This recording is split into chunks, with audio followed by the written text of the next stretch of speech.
हमारी आज की कहानी एक ऐसे कस्बे से शुरू होती है। यहाँ ज्यादातर पैसे वाले लोग ही रहते थे। इस कस्बे में एक रेस्टोरेंट भी था। यहाँ खाने के साथ साथ दारू भी मिलती थी और इसके मालिक का नाम नसीम था। नसीम का काम काफी अच्छा चल रहा था, इसलिए वो एक और नौकर तलाश रहा था। इस कस्बे से थोड़ी ही दूर कुछ ऐसे लोग भी रहते थे जो पानी के लिए भी तरसते थे और जीने के लिए कोई भी काम करने को तैयार थे।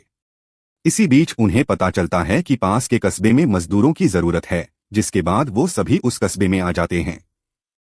नसीम भी नौकर की तलाश में उनके पास पहुंच गया। जल्दी ही उसे एक लड़की मिल जाती है जो उसके काम की लग रही थी।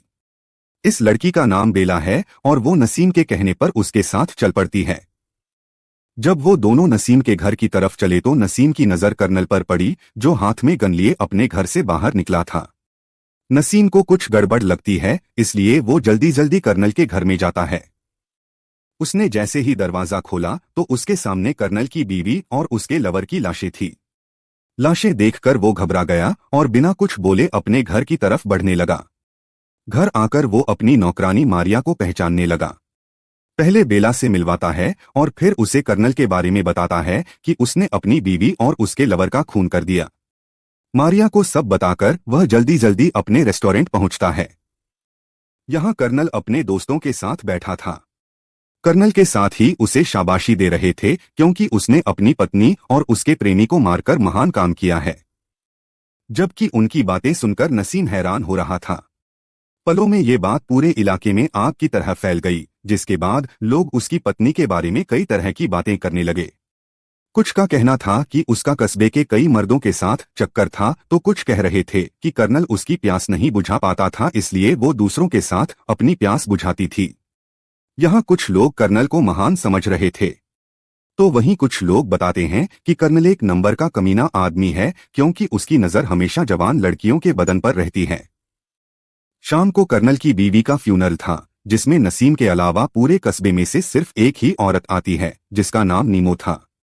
फ्यूनरल खत्म होते ही कर्नल पार्टी में शामिल होता है, जिसका इंतजाम उसके दोस्तों ने किया था। इस पार्टी में मजे करने के लिए लड़कियों का भी इंतजाम किया गया था और ये सब देखकर नसीम एक बार फिर हैरान होने लगता है। पार्टी खत्म होने पर जब नसीम अपने घर आया तो बेला घर के बाहर ही लेटी हुई थी। नसीम के पूछने पर वो कहती है कि मैं तुमसे पहले कैसे सो सकती हूँ। ये सुनकर नसीम उसे समझाता है कि तुम्हें मेरा इंतजार करने की जरूरत नहीं, अपना काम खत्म कर तुम आराम कर सकती हो। नसीम के पड़ोस में ही एक अमीर आदमी का घर था, जिसमें रीटा नाम की नौकरानी काम करती थी। घर के कामों के साथ साथ वो आते जाते लोगों को लुभाने का काम भी करती थी। उधर रेस्टोरेंट में नसीम बेला के बनाए पकौड़े अपने ग्राहकों में बांटता है और इसी बीच सबकी नजर कर्नल पर पड़ती है, जो अपनी बीवी और उसके प्रेमी की लाशों को दफनाने जा रहा था। अब सबका कहना था कि उन दोनों का प्यार सच्चा भी, तो मरने के बाद भी दोनों साथ में रहेंगे। नसीम ने अभी तक शादी नहीं की थी और वह सबको बताता है कि अगर शादी के बाद मेरी बीवी ने ऐसा किया होता तो मैं उसके टुकड़े टुकड़े कर देता, क्योंकि जिस गांव से मैं आया हूं वहां धोखा देने की यही सजा है। बेला के बनाए पकौड़े सबको बेहद पसंद आते हैं, इसलिए नसीम खुश होकर बेला के लिए एक तोहफा लेकर आता है। काफी जब बेला के पास आता है तो वो बिना कपड़ों के सो रही थी। नसीम खुद को संभालकर उसे तोहफा देता है, जिसे देखकर बेला बेहद खुश हो गई। जबकि बेला का नशीला बदन देखकर नसीम खुद को ज्यादा देर तक रोक नहीं पाता और उसे दबोच लेता है। बेला तो पहली नजर में ही नसीम को दिल दे बैठी थी, इसलिए वो भी उसका साथ देने लगती है। बेला नसीम के साथ रिश्ता एकता बनाकर खुश थी, इसलिए वह दिल से घर के सारे काम करने लगी, जबकि नसीम पूरा दिन बेला के ख्यालों में खोया रहता।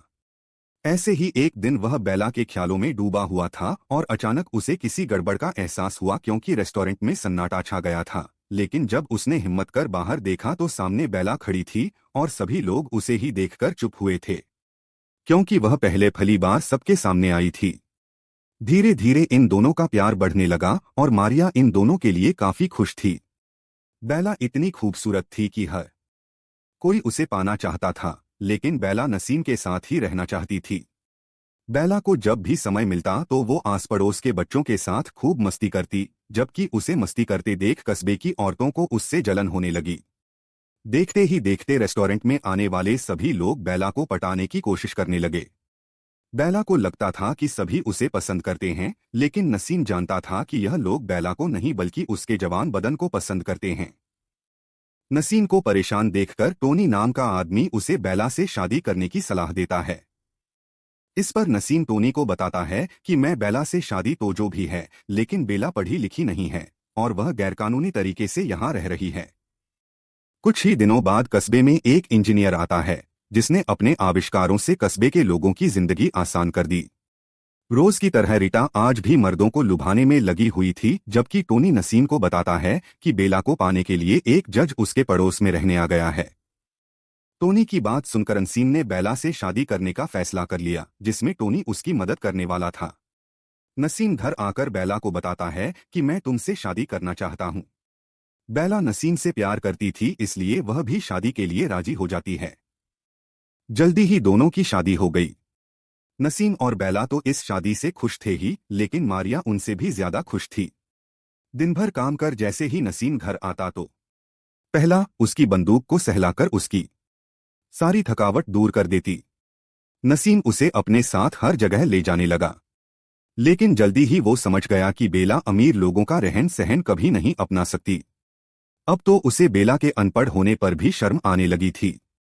इसी बीच इंजीनियर को रीटा के मालिक की बेटी वीना से प्यार हो गया। दोनों को जब भी मौका मिलता तो वहीं शुरू हो जाते।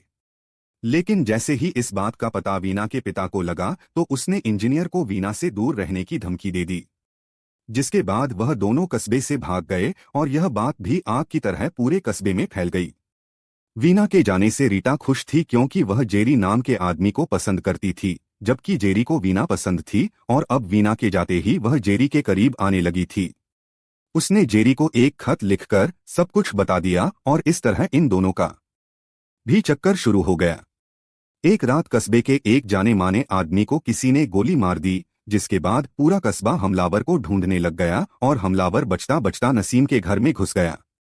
नसीम इस वक्त नींद में था, लेकिन बेला ने कोई आहट सुन ली थी।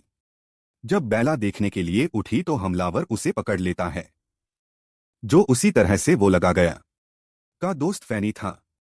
फैनी उसे बताता है कि मुझे टोनी के पिता ने हमला करने को कहा था।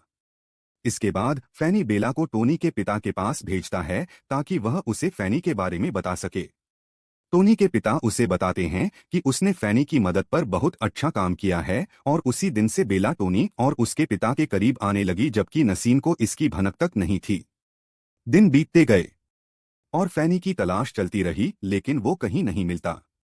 आजकल नसीम को बेला पर शक होने लगा था कि जैसे वो उससे कुछ छुपा रही हो, लेकिन बेला का कहना था कि ऐसी कोई बात नहीं है। बेला का दूसरे मर्दों से मिलना नसीम को पसंद नहीं था और एक दिन तो हद ही हो गई जब बेला कस्बे में आई सर्कस के लोगों के साथ मस्ती करने लगी।